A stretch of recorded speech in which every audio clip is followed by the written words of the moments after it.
Yo, what is going on, Knicks fans? Welcome to Knicks Media. This is my first ever video on this channel, bringing you guys all the latest news about the New York Knicks. So make sure you subscribe. I'm so excited to launch this. For those guys that do not know who I am Richie, and I have multiple YouTube channels on my favorite teams, such as the New York Jets, the New York Mets, and now the New York Knicks. So if you guys are Knicks fans and you came across this video, make sure you smash that subscribe button. I'm so excited to launch this channel and talk about the Knicks. I'm going to be breaking down the draft selections from tonight's draft in this video. I'll be breaking down the free agents. I'm going to be breaking down the whole team, the Tom Thibodeau as the coach, Leon Rose's vision. I got a lot of Knicks content in store, so make sure you smash that subscribe button. I'm so excited to finally launch my Knicks Media YouTube channel. So in this video, I'll be breaking down the Knicks draft in 2020. We brought in two players, Obi Toppin and Immanuel Quickley.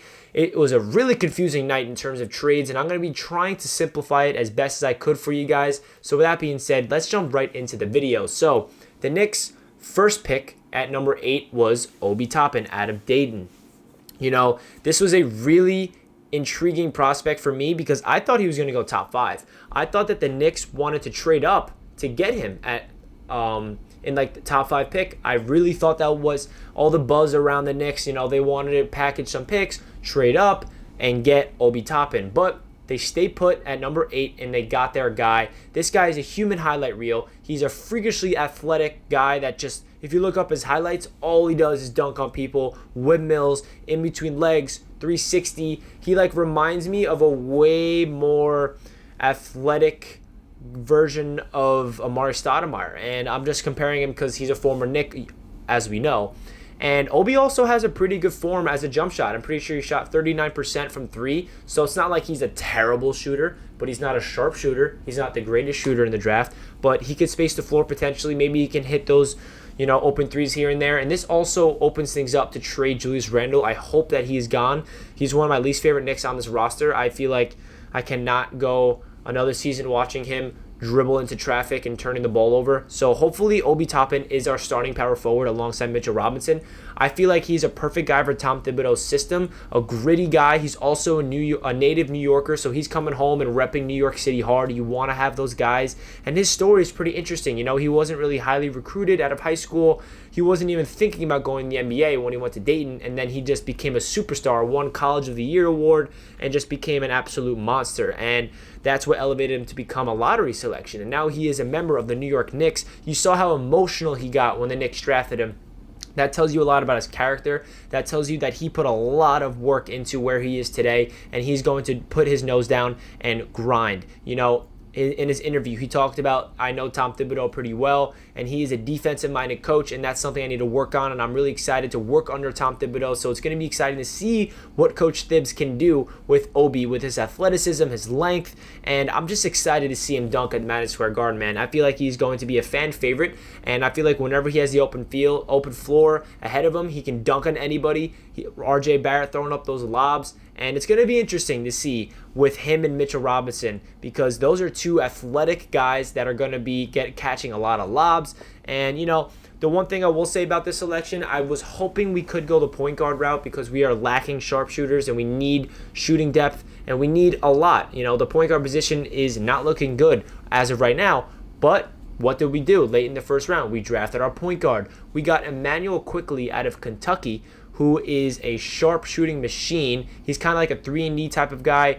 John Calipari, the head coach for the Kentucky, was raving about him. And I'm pretty sure we brought in an assistant coach from Kentucky who is under Tom Thibodeau. Cannot remember his name. If you guys know what I'm talking about, let me know. So we brought him in, and I feel like he's going to be a really good guy, utility guy off the bench. We need as much shooting as possible. He shot like something crazy from 3. I'm not sure the exact, like 42%. I could be wrong there. 92% free throw percentage. This Knicks point guards have never been good at shooting. You know, Frank Ntilikina, inconsistent shooter. Dennis Smith Jr. cannot shoot the ball. Elfrid Payton should be out the door after this year.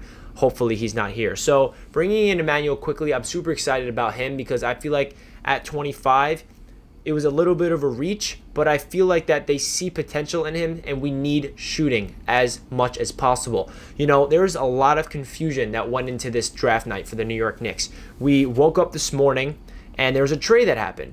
We traded up and we sacrificed our second round pick to move up to like 23 or something like that. And then during the draft, we traded the 23rd pick to move back to 25, and we got the 33rd pick. I know it's a lot of numbers I'm throwing at you, and it's pretty confusing, but long story short, the Knicks traded and got way better draft capital.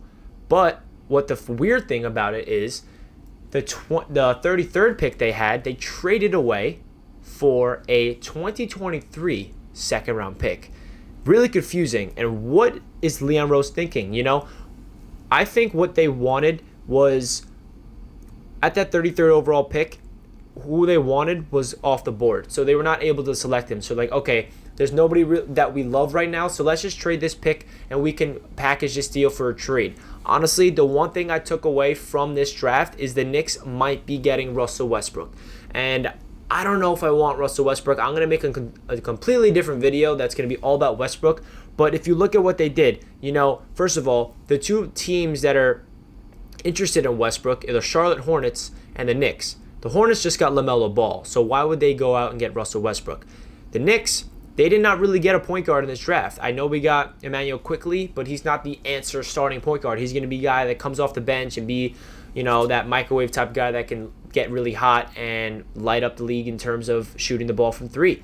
But he's not going to be our long-term answer at point guard. He could be, but who knows? Trading that 33rd overall pick tells me that they want as much assets for trading.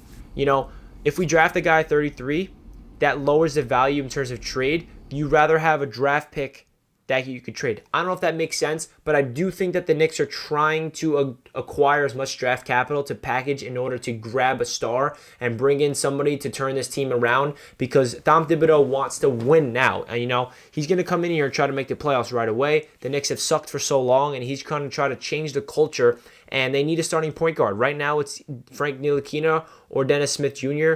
or Elfrid Payton, and those three guys are not going to be starting and play well, in my opinion. I'm really high in Frank Ntilikina, to be honest, more than most Knicks fans. I feel like Frank is a perfect defensive guy that could come off the bench, get players involved. He's a little inconsistent offensively, but I do like Frank Ntilikina.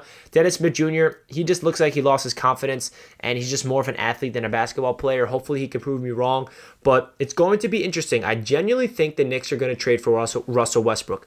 Do I want that to happen?